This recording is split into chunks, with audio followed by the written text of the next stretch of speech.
जी, नमस्ते आप सारे लोग को, आप सभी लोग को।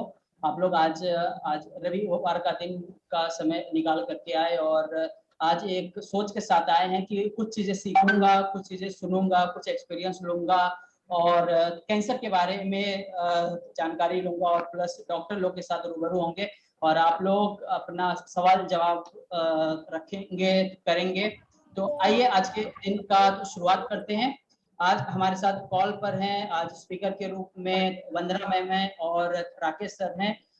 इनके बारे में थोड़ा-सा मैं बता देना आपको चाहता हूँ कि डॉक्टर राकेश मित्तल सर जो मेडिकल ऑन्कोलॉजिस्ट हैं, आप जो है 14 साल कुवैत में जो काम कर चुके हैं। इसके अलावा राष्ट्रीय और अंतर्राष्ट्रीय लेवल के बहुत सारे अस्पताल में ऑर्गेनाइजेशन में आप जो कर चुके हैं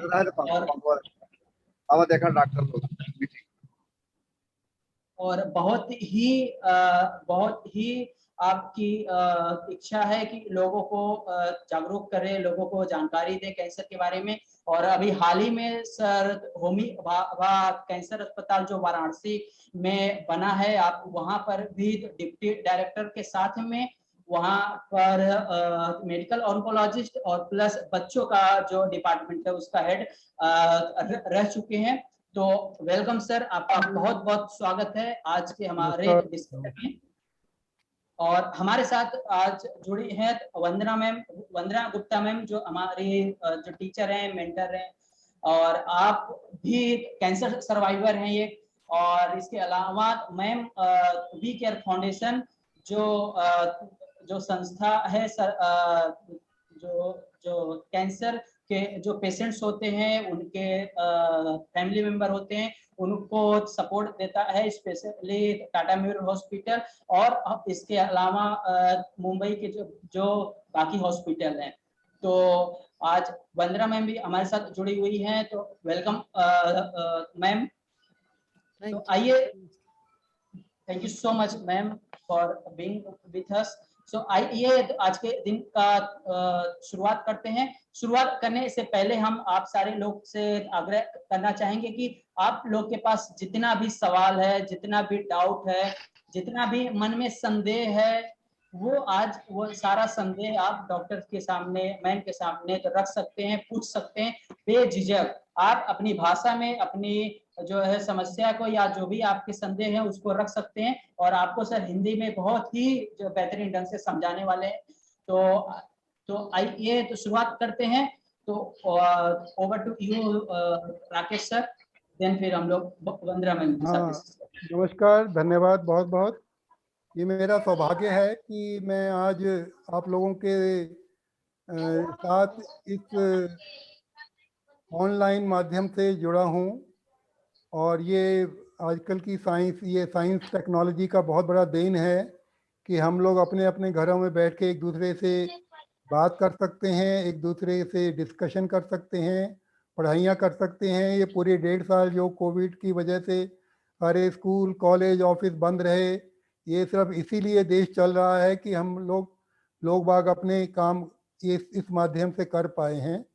तो आज इसी माध्यम से मैं आप लोगों से जुड़ने की कोशिश कर रहा हूँ। और मेरा उत्तर प्रदेश से बहुत पुराना नाता है। मैं उत्तर प्रदेश का ही रहने वाला हूँ। मेरा जन्म देहरादून में हुआ था, जो उस समय उत्तर प्रदेश का ही हिस्सा था। और मैंने पूरी अपनी मेडिकल की पढ़ाई कानपुर मेडिकल कॉलेज में करी है। उसके बाद फिर मैं देहरादून में प्रैक्टिस भी करी है और भी पिछले 2 साल तक मैं यहाँ पे बनारस में था। तो उत्तर प्रदेश से मेरा गहरा रिश्ता है। और आप लोग ज़्यादातर शायद उत्तर प्रदेश से ही आते हैं और भी कई प्रदेशों से कुछ लोग जुड़े होंगे। और मेरा करीब पिछले 26-30 साल का एक्सपीरियंस है कैंसर के क्षेत्र में। उसमें बड़ों के कैंसर का और खासकर बच्चों के कैंसर का काफ़ी बड़ा एक्सपीरियंस है। तो आज की ये जो हमारी मीटिंग है, इसका उद्देश्य है कि आप लोगों के मन में अगर कैंसर को लेके कोई सवालात हैं, कुछ जिज्ञासाएं हैं जिनको आप पूछना चाहते हैं, क्योंकि मैंने आज की मीटिंग को कोई एक लेक्चर की तरह नहीं बनाना चाहता हूं, क्योंकि मैंने देखा है अक्सर कि लोग आते हैं, लेक्चर दे के चले जाते हैं और कुछ लोगों को समझ में आता है, कुछ नहीं आता है, उनके प्रश्न होते हैं जो वो पूछ नहीं पाते हैं। तो आज का पहला इंटरेक्शन, आज का पहला सेशन हम आपस में एक दूसरे से बातचीत करेंगे। आप कोई सवाल पूछिएगा, कोई एक जना हाथ खड़ा करके सवाल पूछिएगा, हमारे मॉडरेटर जो हैं उनको बोलने के लिए बोलेंगे और उसके बाद मैं आप जवाब दूंगा। ठीक है, तो अब शुरू करते हैं। फिर संदीप शुरू करवाइए। Thank you so much sir. अब मैं चाहूंगा कि वंदना मैम भी इसके बारे में कुछ अपना राय दें, फिर आगे हम लोग सवाल जवाब को शुरू करते हैं। Over to you. डॉक्टर साहब के सामने तो मैं क्या राय दूँ और क्या बताऊँ, बस इतना बताना चाहती हूँ कि मुझे खुद कैंसर हुआ था आज से 28 साल पहले, और कैंसर होने के बाद ही ये संस्था बनाई गई थी। और सबसे ज़्यादा बड़ी बात यह है कि कैंसर मेरे को स्टेज 3 में हुआ था। और तो मैं आपको 2-3 चीज़ें इसमें बता, जिससे आप प्रश्न पूछ सकते हैं कि एक तो कैंसर है मतलब ऐसा नहीं है कि कैंसर मतलब मृत्यु, स्टेज 3 में भी ठीक हो गई हूँ। और दूसरी बात यह है कि अब इतने साल भी हो गए, तो हमें हमेशा ये सोचना चाहिए कि हमें जीवन आगे कैसे बढ़ाना है, और इसी उद्देश्य से ये संस्था भी बनाई गई थी। और इसी उद्देश्य से मैं आज आप लोगों के साथ बात करूंगी। बहुत सारी मिथ्या बातें होती हैं, बहुत सारे मन में शंकाएं होती हैं कि कैंसर है मतलब क्यों हुआ, हमारे कर्मों की वजह से हुआ, या कैंसर है तो छूत की बीमारी है, या कैंसर है तो उस परिवार में शादी नहीं हो सकती है। तो आपके अगर इस तरह के कोई भी प्रश्न हैं तो मैं बहुत खुशी से उनका जवाब दूंगी, आप बात कर सकते हैं। और एक और रिक्वेस्ट है, अगर आपको बैंडविड्थ की प्रॉब्लम नहीं है तो अपना ये खोल के रखिए, फ़ोटो खोल के रखिए, ताकि हम लोग आपको देख भी सकें। देखकर बात करने में ज़्यादा मज़ा आता है, नहीं तो लगता है हम लोग दीवारों से बात कर रहे हैं। तो अगर पॉसिबल है तो सब लोग अपनी फ़ोटो खोल लीजिए ताकि हम लोग आपसे अच्छे से बात कर सकें। धन्यवाद।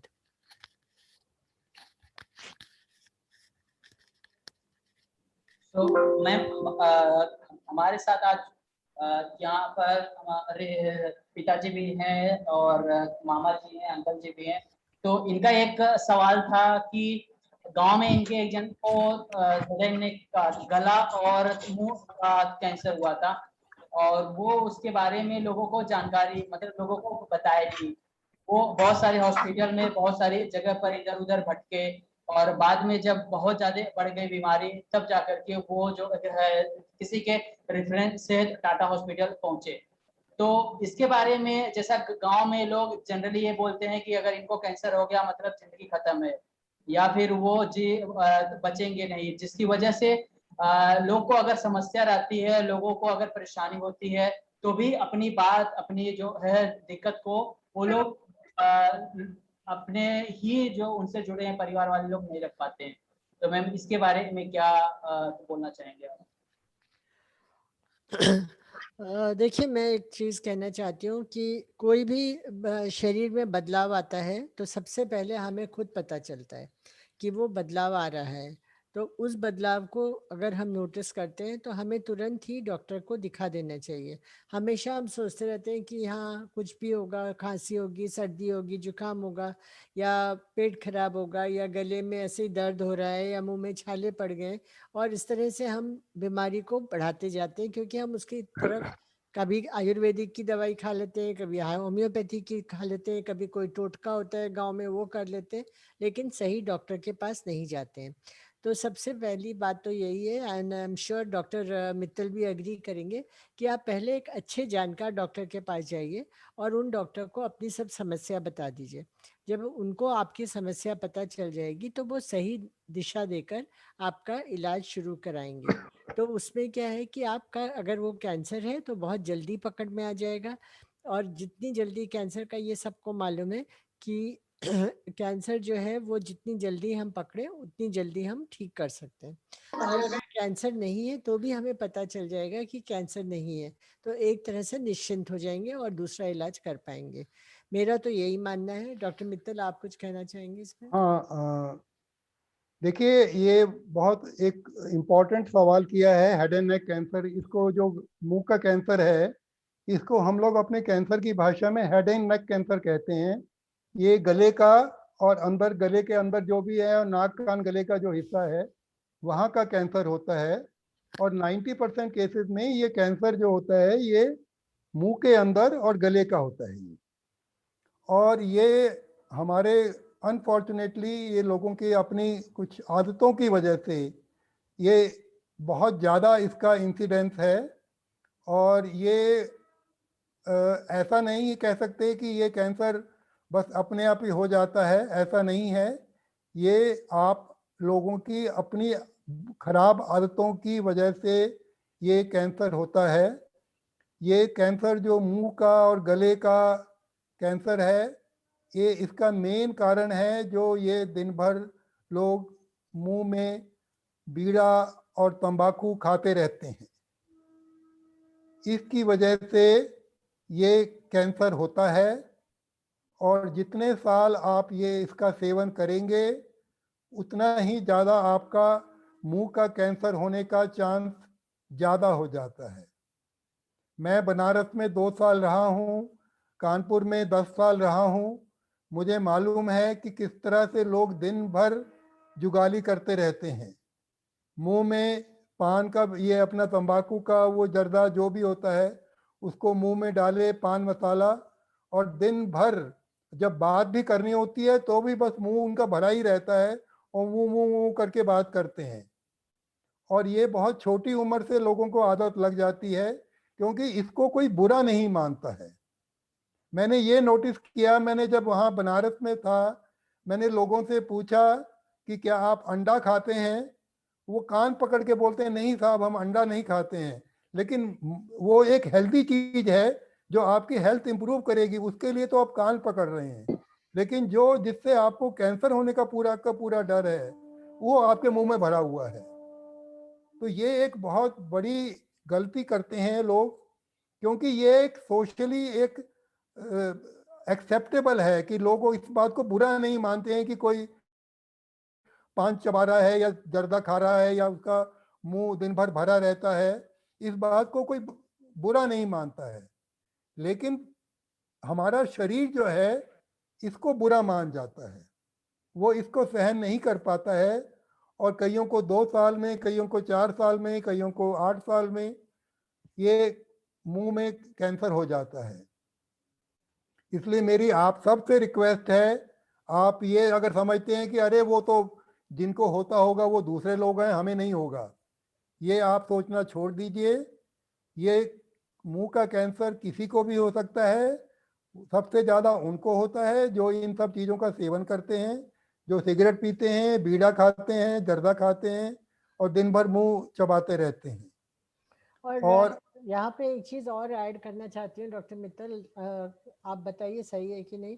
क्योंकि क्या होता है, अगर हमने समझिए गलत तरह का खाना खाया, जैसे बहुत ज़्यादा चाट खाई, बहुत ज़्यादा मसाला खाया, या कोई बासी खाना ज़्यादा खा लिया या कुछ है, तो हमारे अगले दिन ही पेट खराब हो जाएगा। तो हमको तुरंत मालूम पड़ जाता है कि ये एक दिन पहले हमने गलत खाना खाया था और आज हमारा पेट खराब हो गया। लेकिन तंबाकू वगैरह में ऐसा है कि वो एक दिन में उसका असर नहीं मालूम पड़ता है, उसका असर आने में कुछ समय लगता है, कुछ साल लगते हैं। जी तो हाँ, जी हाँ, तो इसीलिए हम लोग को लगता है देखो हम तो इतने सालों से खा रहे हैं, कुछ नहीं हुआ, लेकिन जब होता है तो बहुत बुरी तरह से होता है।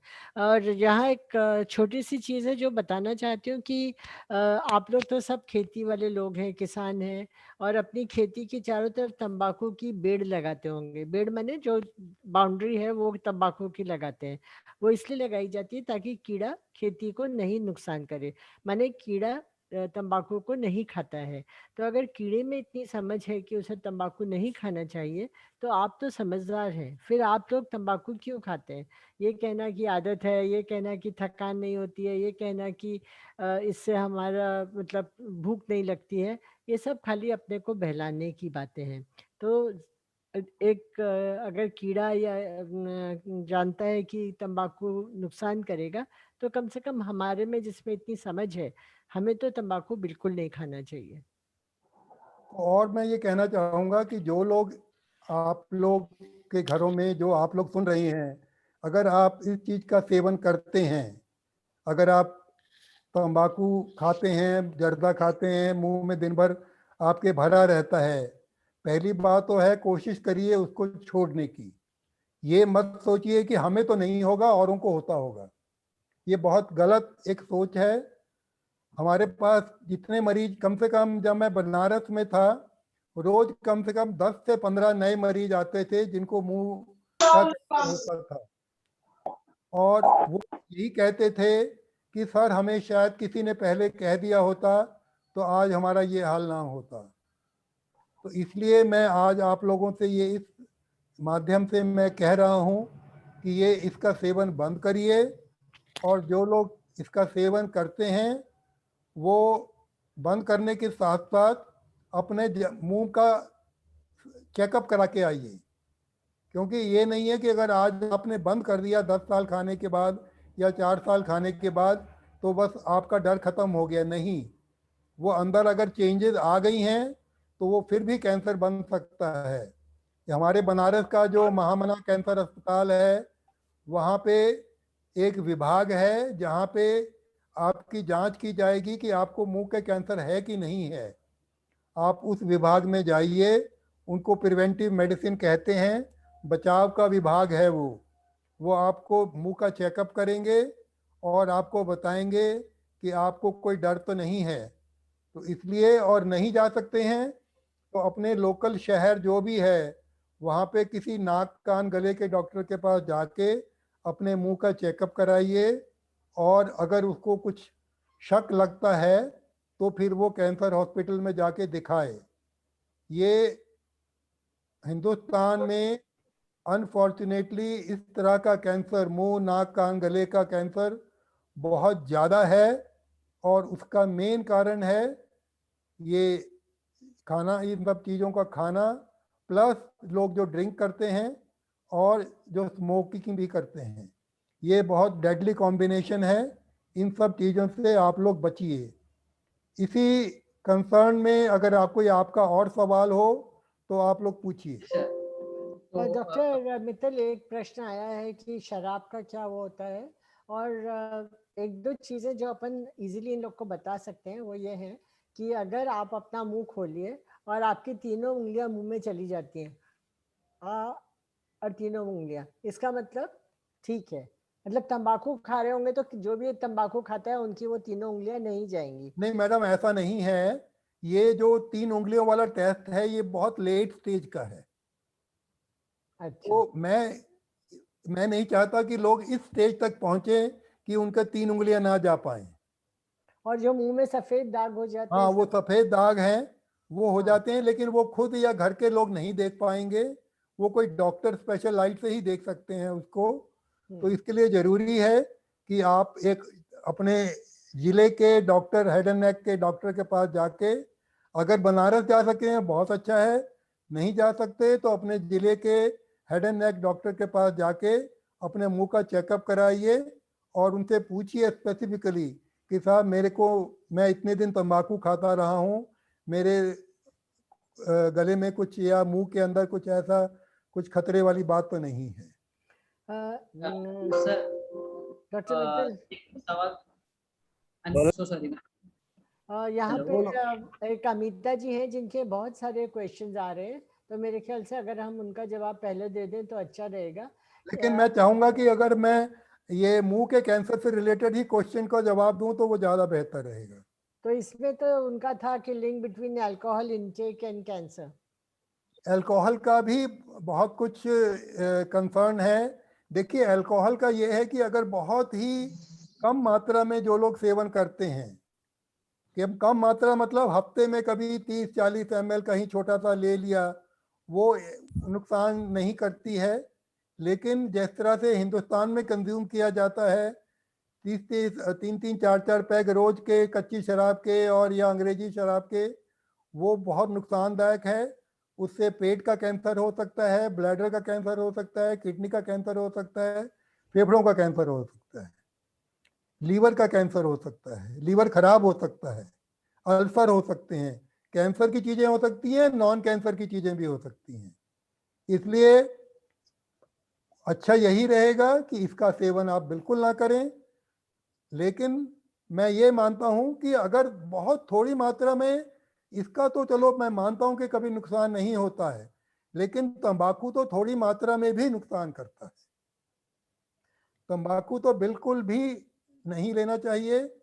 ड्रिंक्स के लिए मैं ये कहूँगा कि अगर आप में इतनी अपनी शक्ति है कि आप बहुत कंट्रोल मात्रा में कभी हफ्ते में 1 दिन 2 दिन थोड़ा सा ले सकें तो वो चलेगा। कोशिश यही करिए बिल्कुल मत लें। लेकिन अगर फिर भी चलो कोई, इसको हम सोशल ड्रिंकिंग कहते हैं, कभी यार दोस्त बैठ गए थोड़ा सा ले लिया तो वो बात अलग है, लेकिन तंबाकू बिल्कुल नहीं। हाँ, तो कई लोग जो क्या होता है तंबाकू से दांत मांजते हैं, दांत उसको ब्रश करने के लिए तंबाकू का पेस्ट या तंबाकू का पाउडर या तंबाकू के पत्तों को जला के उसका जो पाउडर बनते हैं उसको यूज करते हैं। तो वो कहते हैं हम तंबाकू खा नहीं रहे, लेकिन हम खाली मंजन की तरह से यूज कर रहे हैं। तो उसमें आप क्या कहना चाहेंगे? नहीं नहीं, तंबाकू का सेवन किसी भी प्रकार से, चाहे वो मंजन बना के, चाहे वो जला के, चाहे वो किसी भी प्रकार से, वो खतरनाक है आपकी सेहत के लिए। आप बिल्कुल उससे दूर रहिए। कोई भी मुंह में कोई ऐसा पदार्थ ना डालिए खाने के अलावा। खाने के टाइम पे खाने वाला पदार्थ डालिए, खाना खाइए, मुंह खुला कर लीजिए। चाय पीनी हो, दूध पीना हो, बस वो लीजिए। मुंह में जो दिन भर ये जो गुटखा भरे रहते हैं, ये आपकी जान ले लेगा। तो दूसरी जगह जाने से पहले, दूसरा टॉपिक लेने से पहले एक चीज़ बताऊंगी कि अगर आप लोग जितने यहाँ पर हैं, हम लोग यहाँ पर करीब करीब 45 लोग 46 लोग हैं। अगर हर कोई ये कर ले कि हर आदमी 5 जनों को ये समझाएगा, जो उन्होंने आज सुना है उसके बारे में बताएगा, तो और उनसे भी कहेगा कि वो आगे 5 जनों को बताएं, तो इस तरह का चेन बनती जाएगी और बहुत लोगों को इसके बारे में जानकारी हो जाएगी। तो ये सबसे अच्छा रहेगा अगर हम इस सेमिनार के थ्रू, ये डिजिटल स्वास्थ्य के माध्यम से ज़्यादा लोगों को ये बता सकें। समय का अभाव है डॉक्टर मित्तल, तो I think we should move to the next topic. ठीक है, ठीक है। वो कह रहे हैं ब्रेस्ट कैंसर के बारे में, आप क्या कह रहे हैं? ब्रेस्ट कैंसर के सिम्टम्स कैसे हैं, क्या होते हैं, अर्ली स्टेज पे कैसे पता चलता है, और क्या प्रिकॉशन लेने चाहिए? क्योंकि एक तो हाँ, लेडीज क्या होती है वैसे ही बहुत शर्माती हैं अपने बिल्कुल बारे में बिल्कुल। कुछ बताने में, फिर उनको डर लगता है कि ब्रेस्ट का कुछ बता दिया तो उनके जिनकी शादी हुई हुई है वो वैसे डर जाती हैं। तो इसीलिए अगर इसके ऊपर आप चर्चा कर सकें तो देखिए, ब्रेस्ट कैंसर जो है वो एक वो औरतों का एक जो एक स्पेशल, मतलब ब्रेस्ट हम जानते हैं कि औरतों में ही होते हैं, इसलिए ब्रेस्ट कैंसर औरतों का ही ज़्यादा होता है। हालांकि मर्दों में भी ब्रेस्ट कैंसर पाया जाता है, क्योंकि हमारे यहाँ जो ब्रेस्ट का एरिया है मेल में, वहाँ भी, लेकिन वो उसके बारे में हम बात नहीं करेंगे। औरतों में जो ब्रेस्ट कैंसर है ये क्यों होता है, इसके कई एसोसिएशंस हैं। मैं उसमें, जैसे कई औरतों हैं जिनकी शादी नहीं होती है या जो दूध नहीं पिलाती हैं, लेकिन वो उन सब में मैं नहीं जाऊंगा। लेकिन ये आप समझ लीजिए कि बस ये हो जाता है, और किसी भी ये 25-30 साल की उम्र के बाद किसी भी औरत को हो सकता है ये। लेकिन जैसे जैसे उम्र बढ़ती है इसका होने का चांस ज़्यादा हो जाता है। शुरू शुरू में इसका कोई सिम्टम नहीं होता, कुछ पता नहीं चलता है, और ज़्यादातर औरतों को थोड़ी बहुत ही गांठ कभी दिखाई पड़ती है तो वो इसको इग्नोर कर जाती हैं। वो डॉक्टर को या अपने घर वालों को तब बताती हैं जब उसमें दर्द ज़्यादा शुरू हो जाता है, या उसमें फोड़ा बन जाता है, या उसमें से निपल से ब्लड आने लगता है। उस स्टेज में जाके वो अपने पति को बताती हैं या अपने और घर वालों को, सास को बताएंगी। और उसके बाद होता क्या है कि वो किसी गांव के डॉक्टर के पास लेके जाते हैं। गांव के डॉक्टर को भी इस बारे में ज़्यादा पता नहीं है। वो 10-15 दिन इलाज करता है, दवाई वगैरह देगा, उसके बाद वो कहता है कि इसको शहर ले जाओ। फिर शहर में आप दिखाते हैं, वहाँ पे टेस्ट वगैरह होते हैं, वहाँ भी अगर आप लकी अच्छे डॉक्टर के पास चले गए तो वो जल्दी डायग्नोज कर लेगा। तो इसलिए मैं ये कहता हूँ कि पहले ही बात, आपको अगर आपको ये लगे कि आपके ब्रेस्ट में कहीं कुछ गड़बड़ है, गड़बड़ का मतलब क्या है कि कुछ गांठ आप महसूस करती हैं नहाने के टाइम पे, अगर आपको कुछ महसूस होता है कि कोई गांठ है, या आपकी जो निपल्स हैं उसमें अगर कुछ बदलाव हो रहा है कि एक निपल छोटी हो गई है, एक बड़ी हो गई है, या थोड़ा ऊपर नीचे हो रहा है, या कुछ दर्द हो रहा है आपके ब्रेस्ट में किसी एक पॉइंट पे ज़्यादा, या कहीं थोड़ा दबाने पे, निपल दबाने पे ब्लड निकलता है, ये 4-5 चीज़ें हैं। या आपकी कांख में कुछ गांठ आपको लगती है, ऐसे कांख में आप देखिए अगर गांठ लगती है तो वो तो फिर मतलब कि ब्रेस्ट से जाके वो कांख में या एक्जिला जिसको बोलते हैं उसमें आ चुका होता है। तो ये अगर किसी में सिम्टम हैं तो आप को फौरन किसी डॉक्टर की सलाह लेनी पड़ेगी, और उसके लिए, उससे बचाव के लिए हम औरतों को सलाह देते हैं जिसको हम कहते हैं स्वयं breast examination, self breast examination होता है, जिसमें अलग उस शीशे के सामने खड़े होके औरतें अपने ब्रेस्ट का 4-5 तरफ से हाथ लगा के, ऐसे हथेली ऐसे लगा के, वो एक फ़ोटो बनी होती हैं। अगर आप को वो बुकलेट चाहिए होगी या उसको वो उसका इंतज़ाम कर दिया जाएगा फ़ोटो का कि वो किस तरह से उसको किया जाता है। वो शीशे के सामने खड़े होना है, आपको अपने ऊपर के कपड़े उतारने हैं, कमरा बंद करके आपको ब्रेस्ट के हर कोने में ऐसे हथेली रख के ऐसे महसूस करना है। अगर आप और नीचे से ऊपर जाएंगे और साइड से दबा के देखेंगे, अगर आपको कहीं कोई गांठ, कुछ रुकावट नज़र आती है तो आप फौरन डॉक्टर के पास कोशिश करें कि आप कैंसर डॉक्टर से मिलें जाके, या अल्ट्रासाउंड कराएं या मेमोग्राफी कराएं। और अगर कि कोई भी इसमें शर्माने की, छुपाने की बात नहीं है, अगर कुछ भी महसूस होता है फौरन अपने पति से, अपने घर के बड़ों से आप इस बात को शेयर करें, और इसको फौरन जल्दी से जल्दी किसी डॉक्टर को दिखाया जाए। उसमें अगर जल्दी दिखा दिया तो बचने का चांस बहुत अच्छा है। आजकल बहुत अच्छे अच्छे इलाज हो रहे हैं, और आप इवन अगर छोटा सा ट्यूमर है तो ब्रेस्ट भी बचाया जा सकता है, ब्रेस्ट को भी नहीं निकालना पड़ेगा। और अब तो आप मतलब बहुत जगह अस्पताल खुल गए हैं। पहले तो 40 साल पहले तो टाटा का एक अस्पताल बॉम्बे में होता था, सब कहते थे हम कहाँ जा पाएंगे। अब हर शहर में नहीं तो कम से कम हर प्रदेश में 2-3-4 कैंसर अस्पताल हैं जहाँ पे आप जाके दिखा सकते हैं और इलाज करा सकते हैं। इसके मुतालिक कोई और क्वेश्चन हो तो पूछिए। हाँ, बस मैं इसमें ऐड करना चाहूँगी कि जैसे वो ब्रेस्ट सेल्फ एग्जामिनेशन या अपनी छाती को आप खुद देखने की जो प्रक्रिया है वो आप सीख सकते हैं, क्योंकि ये कई बार क्या होता है कि छोटी छोटी गांठें किसी और वजह से भी हो सकती हैं। तो अगर आप अपने लेडी डॉक्टर के पास वहाँ पे होंगे, डॉक्टर आशा वर्कर्स गांव में होते हैं, वो लोग भी जानते हैं इस बारे में, तो आप उनसे सीख लीजिए कि कैसे देखना है। तो हर महीने में एक बार करना पड़ता है वो चेकअप, वो आप करते रहेंगे नियमित रूप से। तो और कैंसर की जो गांठ है वो गांठ और जो नॉर्मल गांठ है उसमें बहुत फ़र्क है। तो आप एक बार देख लेंगे, समझ जाएंगे, तो आपको एकदम समझ में आ जाता है कि कौन सी गांठ कैंसर की होती है और कौन सी बिना कैंसर की होती है।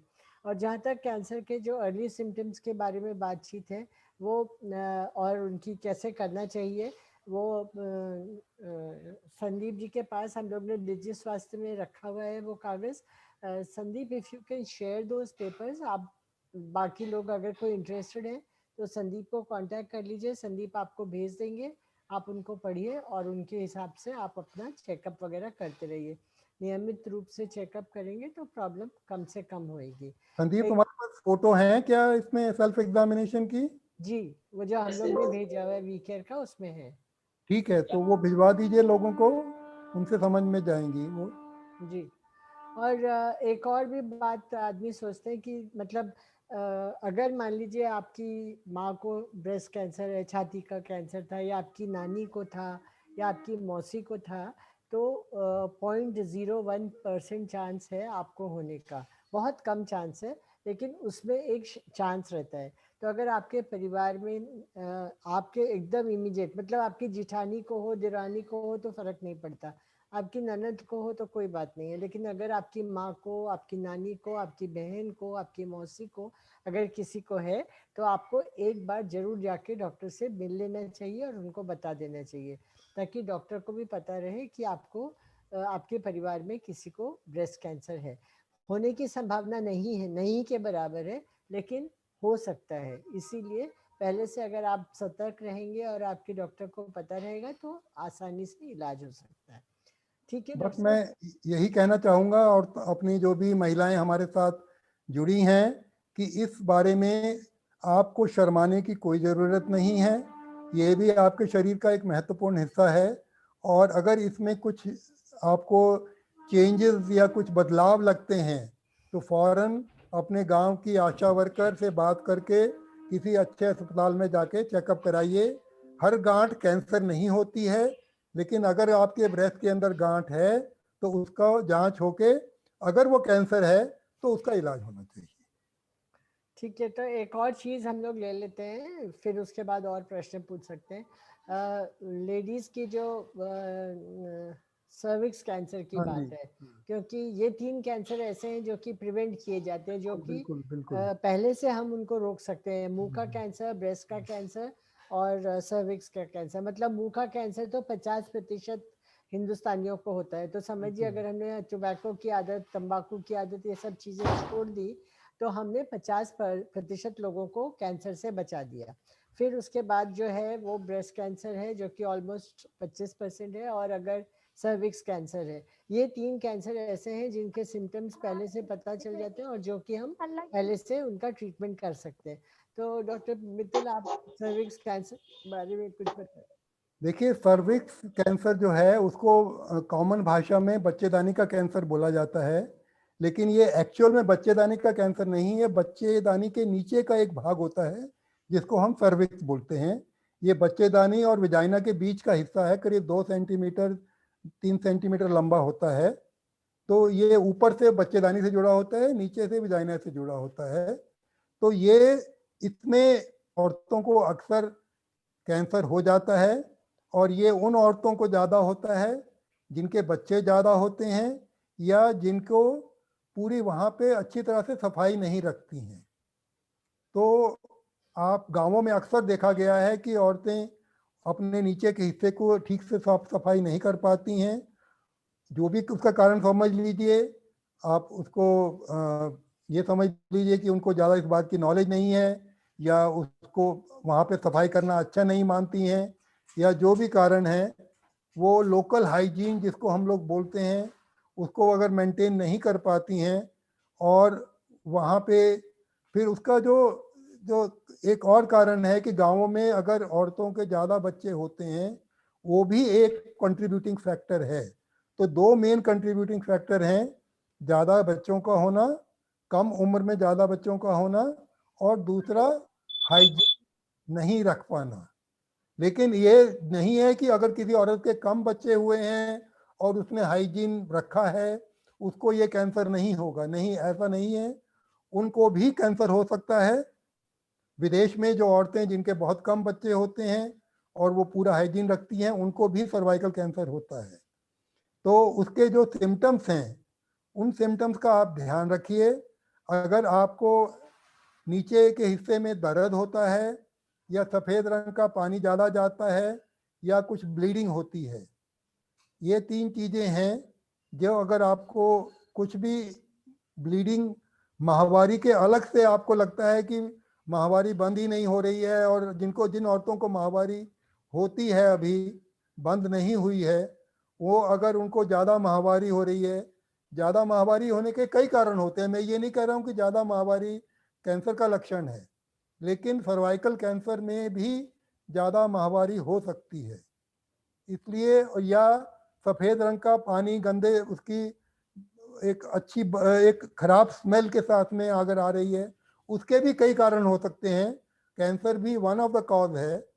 या आपको नीचे के हिस्से में दर्द रहता है, कंटिन्यूसली दर्द रहता है, पेट के नीचे के हिस्से में दर्द रहता है, तो ये सब अगर चीज़ें हैं आपके, और कहीं ब्लीडिंग होती है आपको, खासकर उन औरतों की जिनकी माहवारी बंद हो चुकी है, अगर ऐसी औरतें जिनकी माहवारी बंद हो चुकी है, अगर आपको ब्लीडिंग हो रही है, नीचे के हिस्से में दर्द होता है, गंदा पानी जाता है, आपको जाके गांव में है तो आशा वर्कर से बात करिए, किसी लेडी डॉक्टर से बात करिए, और नहीं तो सरकारी अस्पताल में जाके, प्राइवेट अस्पताल में, जहां भी आपकी पहुंच है वहां जाके इलाज कराइए।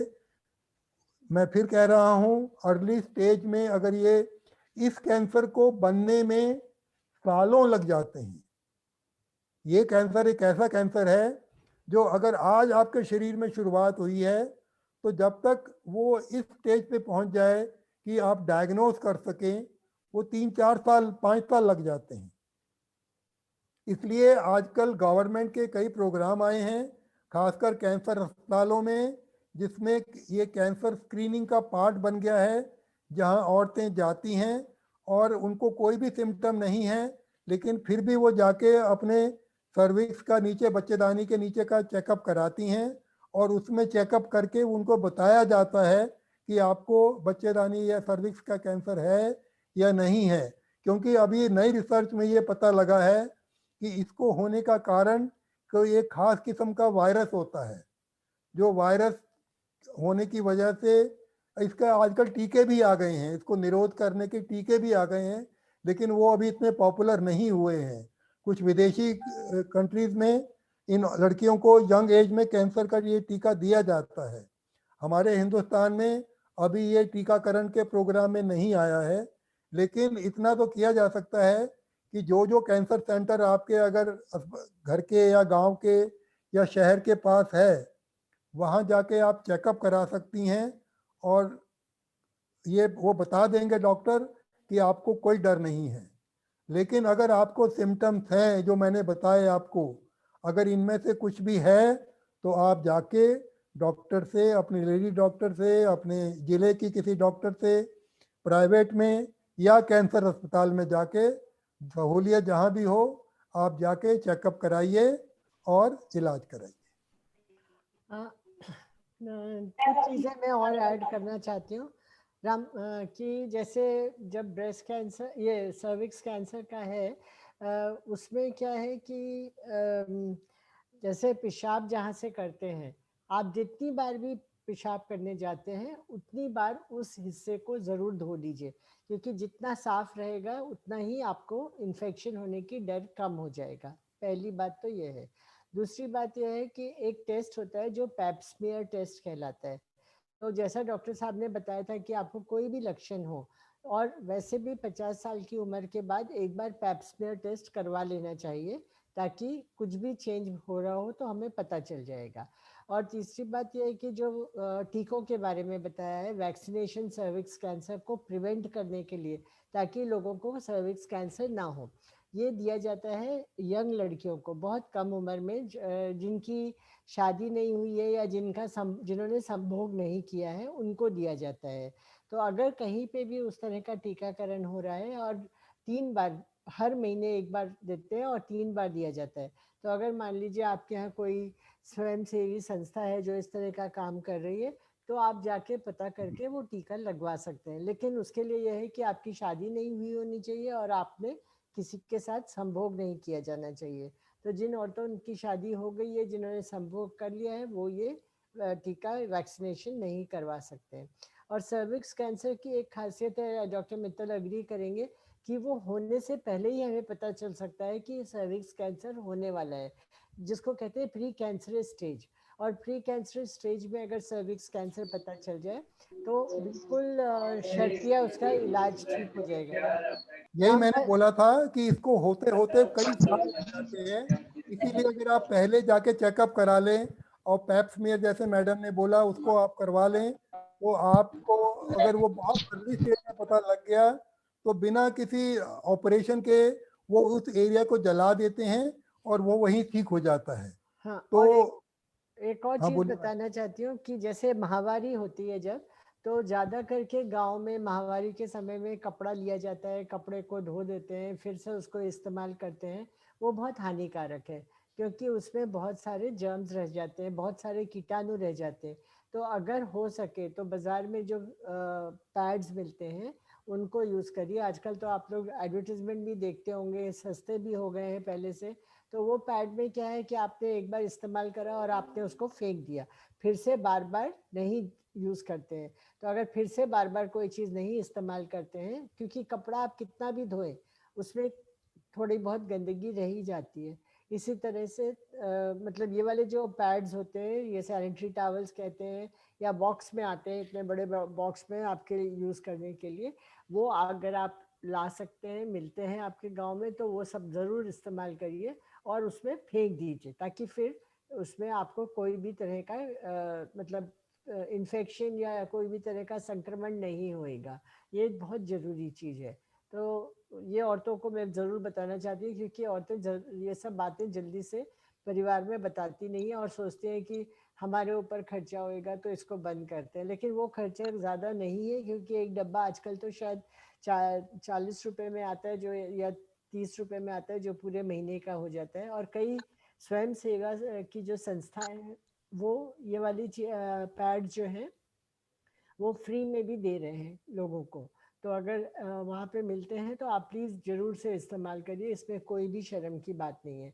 आप अगर घर में बड़ी हैं तो अपनी बेटी और अपनी बहुओं को कहिए कि वो इस्तेमाल करिए, और अगर आप भी छोटे उम्र की हैं तो आप, और माहवारी होता है तो आप अपनी हेल्थ के लिए भी इस बात का ध्यान रखिए।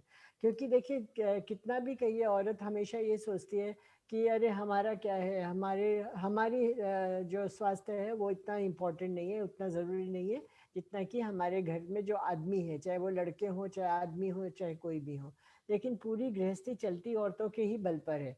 आदमी पैसा ले आएंगे, वो सब कर देंगे, लेकिन रोज का जो सुबह से चाय देने से लेके रात तक के खाने का काम, ये वो सब औरतों के ही बल पर चलता है। तो औरतों को अपना स्वास्थ्य का ध्यान रखना बहुत ज़रूरी है। तो पहले आप अपना ध्यान रखेंगी, तभी आप परिवार का ध्यान रख पाएंगी। ठीक है।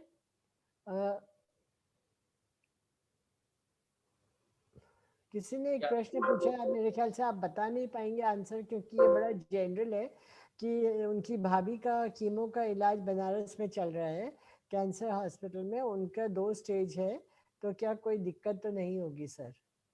नहीं, कौन सा कैंसर है, किस चीज का कैंसर है? वो नहीं लिखा है उन्होंने। तो मतलब जो भी है कि 2 स्टेज थोड़ी अर्ली स्टेज ही मानी जाएगी। अगर कैंसर चल रहा है इलाज, तो मैं मानता हूँ कि कैंसर इलाज ठीक हो जाएंगी, लेकिन इलाज पूरा कराइए, जो भी डॉक्टर बता रहे हैं वैसे पूरा इलाज कराइए। और उसके बाद इलाज खत्म हो जाने के बाद भी जब डॉक्टर बुलाएं आपको, जाके दिखाते रहिए। ये नहीं है कि एक बार इलाज पूरा हो गया तो घर बैठ गए। वो आपको 6-6 महीने पे, 3-3 महीने पे, साल भर में बुलाएंगे, आपको जाके दिखाना है। संदीप, आप बता सकेंगे डिजी स्वास्थ्य में आपके पास अगर कोई फ़ोन करे तो आप किसी डॉक्टर से कनेक्ट कर सकते हैं जो कि कैंसर के बारे में उनको जानकारी दे दें? अभी तो जैसे हम लोग ग्रुप में बात कर रहे हैं, लेकिन मान लीजिए कोई ऐसा रोगी है जो आपके गांव में या आसपास रहता है और वो आपको कांटेक्ट करे, तो आप उनको कांटेक्ट करवा सकते हैं, डॉक्टर के साथ बातचीत करवा सकते हैं? जी मैम, तो अभी स्वास्थ्य के पैनल पर जो है 6 डॉक्टर हैं जो ऑन्कोलॉजिस्ट हैं, जिसमें से बच्चों का कैंसर और हेड एंड नेक, जो मुंह और गला के रोग से संबंधित जो उसके सर्जन हैं, इसके अलावा तो ब्रेस्ट के, इसके अलावा बोन के, तो इस तरह से पैनल है। और हम लोग यहाँ से लोगों को कंसल्टेशन जो है दिलवाते हैं, और अब तक लगभग 22 लोगों का यहाँ से जो है कंसल्टेशन हो चुका है। और उन लोगों को आगे जो है उनको उनका जो है इलाज के लिए आगे के अस्पताल में जो भेजा जा चुका है, जैसे वाराणसी में हॉस्पिटल है और मुंबई के जो हॉस्पिटल है और अहमदाबाद के।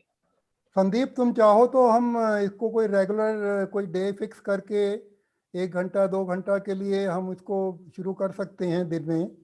और उसमें फिर जो भी उनके स्पेसिफिक क्वेश्चंस होंगे कैंसर के बारे में, मतलब डिजीज के बारे में, इस पर जनरल क्वेश्चंस नहीं, मतलब कि हम ये प्रॉब्लम है, उसको फिर हम उनकी रिपोर्ट देख सकते हैं, उनको बता सकते हैं, उनको गाइड कर सकते हैं। इलाज तो नहीं करूंगा मैं, लेकिन गाइड करूंगा।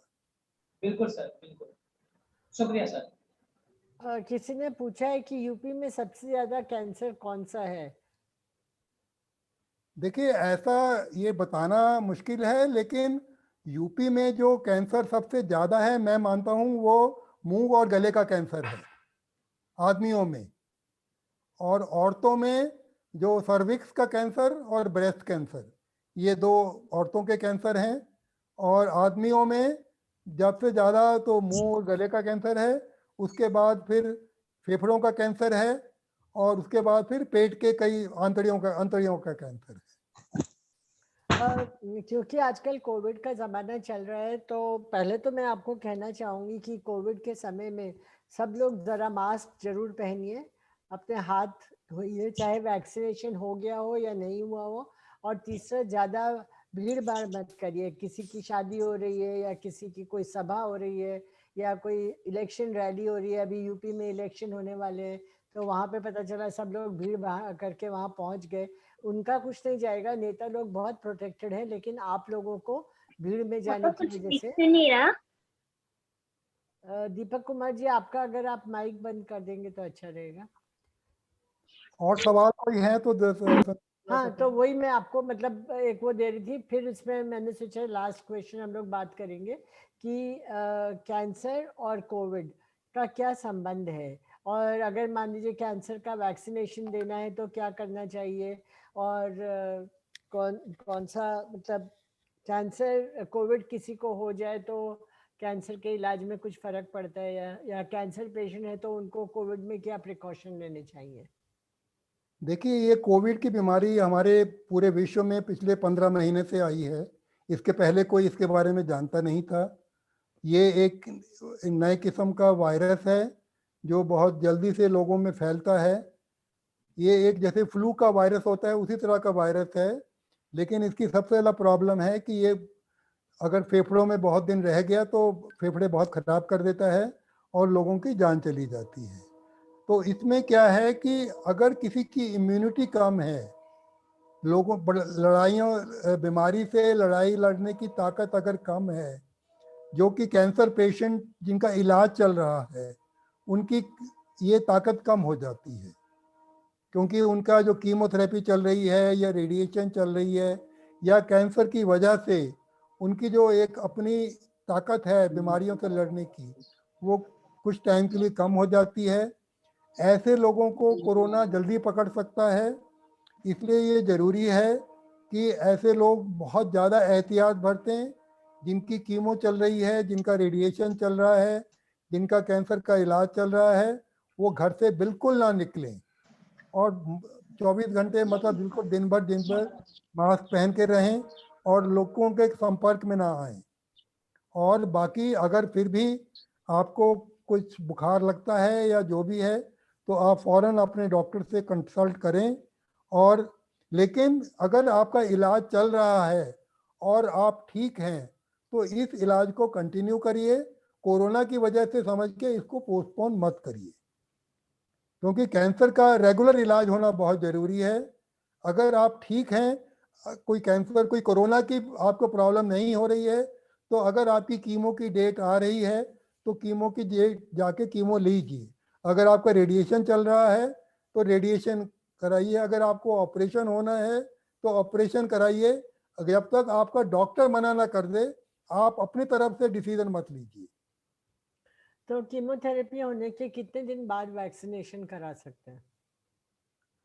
देखिए, कीमोथेरेपी वाले पेशेंट को वैक्सीन अभी नहीं लेनी चाहिए। कम से कम 6 महीने के बाद वैक्सीन लेनी चाहिए, क्योंकि अगर वैक्सीन देंगे तो उसमें जो रिस्पांस आता है वो नहीं आता है ठीक से। इसीलिए हम बच्चों के कैंसर जब होते हैं, बच्चों का इलाज करते हैं, उनको भी हम यही कहते हैं कि जो बच्चों वाले टीके, पोलियो, डिप्थीरिया, टेटनस के टीके होते हैं, वो भी 6 महीने तक मत लगाइए। 6 कीमो खत्म होने के 6 महीने बाद लगाए जाते हैं। इसी तरह से कोविड वैक्सीन भी मैं ये मानता हूँ कि 6 महीने तक नहीं लेना चाहिए। लेकिन न्यू गाइडलाइंस क्या हैं, मुझे इसके बारे में पता करना पड़ेगा कि अगर कोई ऐसी गाइडलाइंस आई हैं कि कैंसर मरीज को इलाज के दौरान वैक्सीन दिया जा सकता है कि नहीं, ये मुझे जरा इस बारे में पता करना पड़ेगा। कौन से कैंसर हेरिडिटरी हैं, कौन से कैंसर पारिवारिक हैं, जैसे एक को परिवार में हुआ तो सबको हो जाएगा? देखिए, ये कुल कैंसर अगर वर्ल्ड में देखें, उसका 5% कैंसर ऐसे होते हैं जो एक परिवार में दूसरे से बच्चों मतलब पेरेंट से बच्चों में जा सकते हैं, लेकिन वो इतने कम हैं कि मैं आपको बता दूं, मैंने तुमने 40 साल की प्रैक्टिस में 2-4 केस ही देखे होंगे। तो जैसे अभी मैडम ने बताया, ब्रेस्ट कैंसर का एक उदाहरण दिया आपको, वो अगर आपकी माँ को हुआ है, आपकी मौसी को हुआ है, आपकी नानी को था, तो आपको केयरफुल रहना है, क्योंकि आपको उसमें होने का चांस थोड़ा सा ज़्यादा है। और या आपके परिवार में ऐसी हिस्ट्री कोई है कि कईयों को कई प्रकार के कैंसर हो चुके हैं, किसी को लीवर का हो गया, किसी को पेट का हो गया, किसी को ब्रेन का हो गया, तो इसका मतलब है कि कुछ ना कुछ गड़बड़ है परिवार के इस जीन्स में जो कैंसर को प्रीडिस्पोज करते हैं। तो वो भी आपको केयरफुल रहना पड़ेगा कि अगर आपके यंग एज में लोगों को आपके परिवार में कैंसर हो रहे हैं तो, और कई तरह के हैं, उसके बारे में जाने की ज़्यादा ज़रूरत नहीं है क्योंकि इसका इंसिडेंस इतना कम है।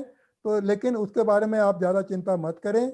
आपको जो जानना है कि कैंसर के जो भी लक्षण होते हैं उनको आप छुपाएं नहीं, उनको आप इग्नोर मत करिए।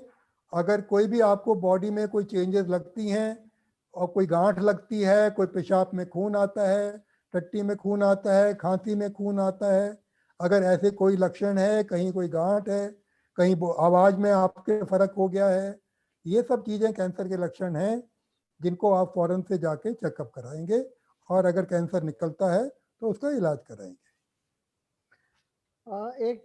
मेरे ख्याल से एक क्वेश्चन और ले सकते हैं जिसमें उन्होंने कहा है कि अगर ब्रेस्ट कैंसर है तो उसका इलाज भी हो रहा है, तो और क्या प्रिकॉशन लेने चाहिए जिसका ध्यान रखना चाहिए?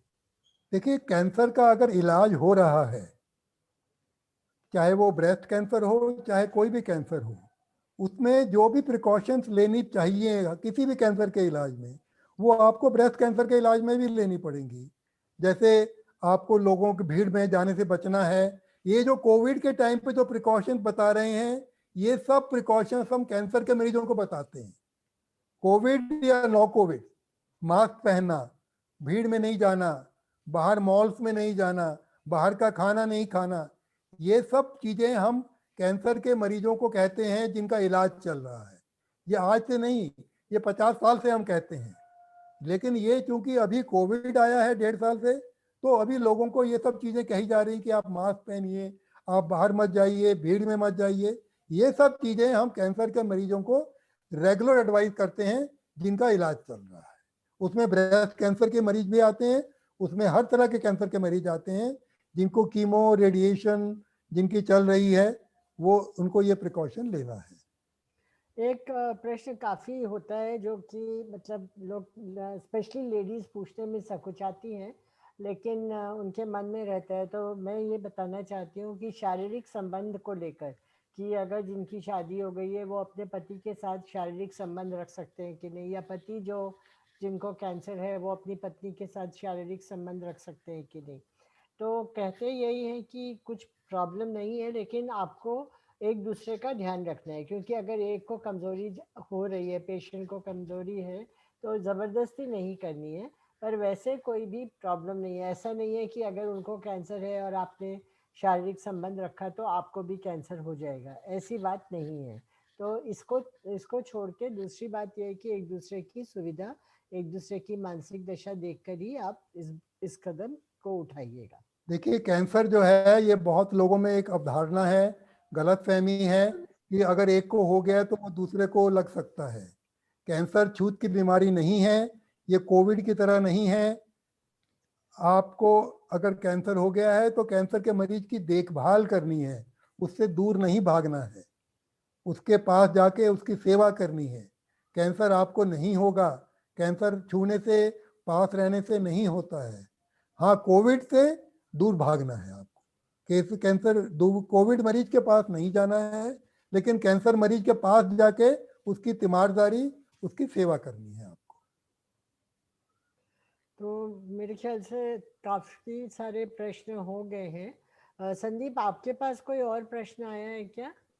जी मैम, एक आखिरी सवाल है आज का कि हाँ। जब किसी को अगर डायग्नोस हो जाता है कैंसर, किसी को पता चल जाता है कि अभी उनको जो कैंसर हो गया है, तो अगला स्टेप जो है, सबसे बड़ी बात ये आती है कि अगर वो जा रहे हैं शहर में तो उनका कितना खर्चा होगा, कहाँ पे उनको सपोर्ट मिलेगा, कैसे क्या होगा, उसके बारे में हम लोग काफी गहरी उनको जानकारी यहाँ से देते हैं। उनको बताते हैं कि जो है सरकार की तरफ से ढेर सारी स्कीम्स है, वहाँ पर लोकल एनजीओ है जो सपोर्ट करता है, और हॉस्पिटल भी छूट देता है। तो मैम उसके ऊपर अगर कुछ बोलेंगे।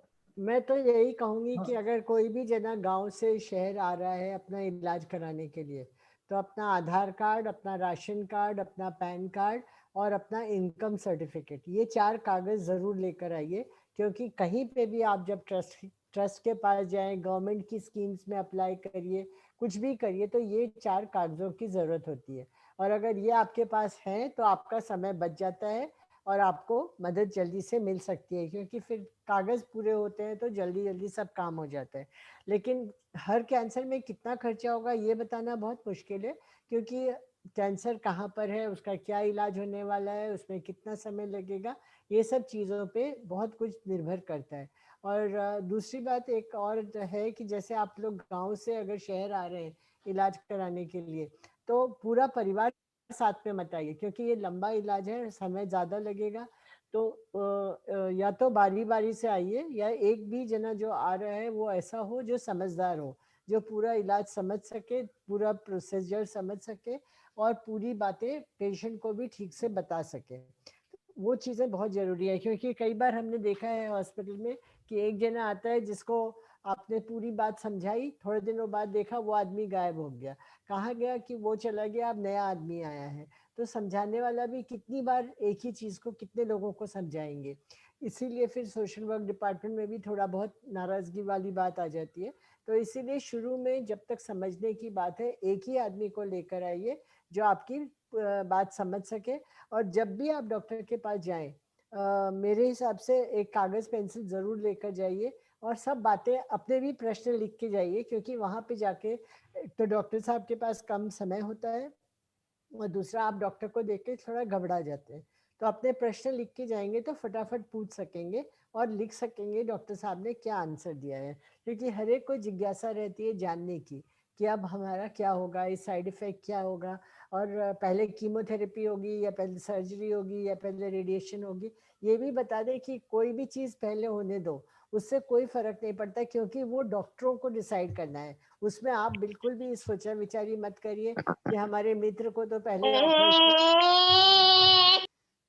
ऑपरेशन हुआ था, अब उनका कीमोथेरेपी हो रहा है, या पहले रेडिएशन हुआ था, अब उनका ऑपरेशन हो रहा है। ये सब काम डॉक्टर्स के समझने के, और ऐसा कुछ नहीं है कि ये किया तो ज़्यादा खतरा है या वो किया तो ज़्यादा खतरा है। डॉक्टर मित्तल, आप कुछ बताएंगे इसमें? हाँ, इसमें देखिए आपका ये प्रश्न बिल्कुल वैलिड है कि जब लोग घर से निकलते हैं कैंसर का कुछ इलाज कराने, तो उनके दिमाग में ये होता है हम कैसे इतना खर्चा करेंगे, लाखों रुपया खर्चा आ जाता है। देखिए मैं मानता हूँ कि कैंसर का इलाज थोड़ा महंगा होता है। ये एक मतलब लगता है कि ये एक बहुत बड़ा बोझ आ गया है, लेकिन अगर आप थोड़ा सा इंतजाम करिए, क्योंकि ऐसा नहीं है कि आप अस्पताल पहुँचेंगे और ही आपको मदद मिल जाएगी, ऐसा नहीं होगा। आप जितना भी थोड़ा अपना अरेंज कर सकें, 10, 15, 20, 25 हज़ार उतना लेके आप जाइए और फिर वहाँ पे पता करिए कि क्या क्या सुविधाएं। देखिए आजकल सरकार ने बहुत कुछ सुविधाएं दे रखी हैं, हर प्रदेश की अपनी अपनी सुविधाएं हैं। जैसे ये प्रधानमंत्री जी के ये नया जो इन्होंने जो PMYJ योजना है, और फिर आयुष्मान भारत। आयुष्मान जो योजना है, फिर chief minister relief fund, chief minister से मदद मिलती है, प्रधानमंत्री कोष से कभी मदद आ जाती है, कुछ समाज सेवी संस्थाएं जो है अस्पताल में होती हैं वो आपको मदद करवाती हैं। तो इस तरह से कई प्रकार की मदद मिलती है, और कई अस्पतालों में, सरकारी अस्पतालों में गरीब मरीजों के लिए बहुत कम इलाज, पैसे पे इलाज होता है। हमारे जो बनारस का अस्पताल है उसमें अगर आप, वो सोशल वर्कर आपको बताएंगी कि बहुत ही कम से कम पैसे में भी आपका इलाज करने की कोशिश करेंगे। लेकिन ऐसा बिल्कुल नहीं होगा कि शुरू में जाते ही आपको कोई पैसा आपके अकाउंट में डाल देगा, ऐसा नहीं होगा। तो आपको कुछ तो इंतजाम करना ही पड़ेगा। उसके बाद आपका डायग्नोसिस क्या है, आपको कैंसर कहाँ का है, उसके हिसाब से आपका खर्चा आपको बताया जाएगा। फिर आप सोशल वर्कर होती हैं, उनके थ्रू आप मदद के लिए अप्लाई करते हैं, आप चीफ मिनिस्टर को अप्लाई करते हैं, आप प्रधानमंत्री को। आयुष्मान अगर आपका है तो आपका कोई खर्चा नहीं होगा, सब इलाज फ्री हो जाएगा आपका। लेकिन अगर आप प्राइवेट अस्पताल में जाते हैं तो खर्चा ऑब्वियसली बहुत ज़्यादा होगा। उसके अगर आपकी इतने साधन हैं कि आप प्राइवेट में इलाज करा सकते हैं तो आप ज़रूर जाइए, कोई दिक्कत नहीं है। और एक और चीज़ समझ लीजिए कि हर हॉस्पिटल में अलग अलग कैटेगरी होती है, जैसे चार्जेबल कैटेगरी, सेमी चार्जेबल और प्राइवेट। और ये मत कहिए कि हमने प्राइवेट में जल्दी में बनवा लिया, हमें समझ में नहीं आया ये वो। जहाँ शब्द प्राइवेट आता है वहाँ समझ लीजिए खर्चा ज़्यादा होने ही वाला है। तो अपनी क्षमता के हिसाब से। और कहीं और कैंसर का इलाज ऐसा नहीं है कि आज आप हॉस्पिटल गए और कल आपने इलाज नहीं शुरू कराया तो नुकसान हो जाएगा, ऐसी बात नहीं है। क्योंकि आपके अगले दिन जाने के बाद भी वहाँ पे बहुत सारे टेस्ट होंगे, बहुत सारे डॉक्टर समझेंगे केस को आपके, और हर एक का केस अलग होता है। तो इसीलिए समय लगता है कई बार इलाज कराने में और शुरू करने में। तो आप सोच समझ के अपनी कैटेगरी में जाइए कि आप अगर मतलब ज़्यादा खर्चा कर सकते हैं, या आपकी कोई कंपनी आपका खर्चा दे रही है, या आपके पास इंश्योरेंस है, तो आप प्राइवेट में जा सकते हैं, नहीं तो आप जनरल में जा सकते हैं, जो कि जनरल क्योंकि बाद में उसको फ्री कैटेगरी में भी कन्वर्ट किया जा सकता है। तो सोच विचार के जो साथ में भी जाए वो भी आदमी ऐसा होना चाहिए जो बात समझ सके और सोच सके, क्योंकि हड़बड़ी में कोई भी काम करने से सही नहीं होता है, खास और करके पैसे के लिए। दूसरा एक चीज़ बता दूं कि अगर आज जैसे मरीज अस्पताल पहुंचता है, उसकी फाइल बनती है, तो उसका इलाज शुरू होने में कम से कम 2 से 3 हफ्ते लगते हैं। क्योंकि पहले हफ्ते जांच होंगी, फिर उसकी बायोप्सी होगी, बायोप्सी की रिपोर्ट आएगी, फिर और जांचें होंगी। तो कुल जांच में जब तक आपने पहले दिन अस्पताल पहुंचे और आपका मरीज डॉक्टर ने बताया कि हाँ अब आपका इलाज शुरू करना है, उसमें 2 से 3 हफ्ते निकल जाते हैं। तो 2 से 3 हफ्ते का खर्चा, आपको रहने का इंतजाम, ये सब सोच के आपको जानना है। कहीं रिश्तेदार, कहीं धर्मशाला, कुछ भी आपको इंतजाम करना पड़ेगा। और ये मान के चलिए कि आने वाले कुछ दिन बड़े कष्ट वाले होने हैं, लेकिन एक बार इलाज शुरू हो जाता है तो धीरे धीरे सब लोग को समझ में आ जाता है कि कहाँ से पैसा आएगा, कहाँ से इलाज होगा। सब धीरे धीरे संस्थाएं मिल जाती हैं, लोग मिल जाते हैं जो आपको सब बता देते हैं। हाँ, मैं भी यहाँ पे जोड़ना चाहूँगी कि मेरे को 28 साल हो गए टाटा हॉस्पिटल में काम करते हुए, और इन 28 साल में मैंने कभी नहीं देखा है कि कोई पेशेंट इसलिए वापस गया है कि उसको पैसों का उसका इंतजाम नहीं हुआ। क्योंकि कहीं ना कहीं से इंतजाम हो ही जाता है, अगर पेशेंट और उसकी फैमिली वाले सच बोले, सारे पेपर उनके पास हो, और वो खुद भी मतलब थोड़ी भागदौड़ करने की क्षमता रखें। आज तक 28 साल में एक पेशेंट ही नहीं हुआ है जो कि इलाज कराए बिना वापस गए क्योंकि उनके पास पैसे नहीं थे। तो इसलिए भगवान ना करे आप में से किसी को भी कैंसर हो। ये सब बातें इसीलिए बताई जा रही हैं कि मतलब अगर किसी को भी परिवार में आपके जानने में, किसी रिश्तेदार को, किसी को भी कोई भी तरह की शंका हो, तो वो सब बातों का वो मतलब ज़्यादा से ज़्यादा फ़ायदा उठाएं। बिल्कुल आपको डराने के लिए कोई चीज़ नहीं कही जा रही है, कोई भी चीज़ ऐसी नहीं बताई जा रही है कि जिससे आप आज सपने में बस कैंसर ही कैंसर देखना शुरू कर दें। बोले अभी तक तो कोविड था, अब ये कैंसर भी आ गया, ये बात बिल्कुल भी नहीं है। खाली आपको हम बताना चाहते हैं कि हम लोग सब हैं जो कि आपको जानकारी दे सकते हैं, हम लोग सब हैं जो आपके साथ हैं, और हम लोग सब हैं जो आपको सही जानकारी दे रहे हैं, वो सबसे ज़्यादा ज़रूरी बात है। आप लोग संदीप से कांटेक्ट कर सकते हैं, वो मुझे कांटेक्ट करेगा।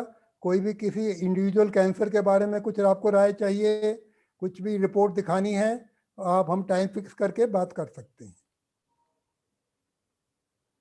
Sandeep, you may Yeah, like to close. thank you so much, ma'am, और thank you so much sir. बहुत ही जबरदस्त और बहुत ही सटीक और बहुत ही सही जानकारी आज लोगों को मिली है। जहाँ पे हम लोग शुरुआत करें ओरल कैंसर जो हेड एंड नेक का होता है, ब्रेस्ट कैंसर, गायनिक कैंसर, ये सारी चीज़ों को लेकर के, और हम लोग ने काफ़ी विस्तृत रूप से उसके बारे में चर्चा करा, और उसके साथ में जो कोविड के समय पर किस तरह से अपना ख्याल रखना है, और अगर जो है किसी को डायग्नोस हो रहा है कैंसर, तो उस टाइम पर अगला स्टेप क्या होता है, अगला कदम क्या होता है, और हमको उसके लिए इलाज के लिए कहाँ से मदद मिल सकती है, इन सब के बारे में काफी बेहतरीन ढंग से आपने जो है सवाल का जवाब दिया, हम सबको जानकारी दिया, मार्गदर्शन करा। इसके लिए थैंक यू वेरी मच। और आप सारे लोग, एक minute Sandeep, Rajesh, I am sure there will be somebody who can understand English and who may want to know something in English, so maybe you can sum up in English whatever you want to. Yes ma'am, yes ma'am, thank you so much sir and ma'am for this informative program. So ma'am, is it okay to share your contact details to people who want to willing to contact you people? Yeah, you can take it from Sandeep and you can share it with anybody. Yes ma'am, thank you so much. thank you so much sir, और thank you so much. Thank you, Sandeep. Thank you very much. It is pleasure. Namaskar, madam. Namaskar.